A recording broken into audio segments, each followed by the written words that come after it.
አሰላሙ አለይኩም ወራህመቱላሂ ወበረካቱ። ውድና የተከበራችሁ የሀገሬ ልጆች እንዴት ናችሁ? ደህና ናችሁ?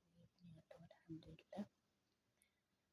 እና ይህችን ቪዲዮ ላይክ፣ ሼር፣ ሰብስክራይብ እንደውም ኮሜንት እያደረጋችሁ ለሁሉም አዳርሱልኝ ማለት ነው። እና ማለት ነው በተለይ እዚህ ስደት ወጥተን ብዙ አይነት ስራ ነው የሚያጋጥመን።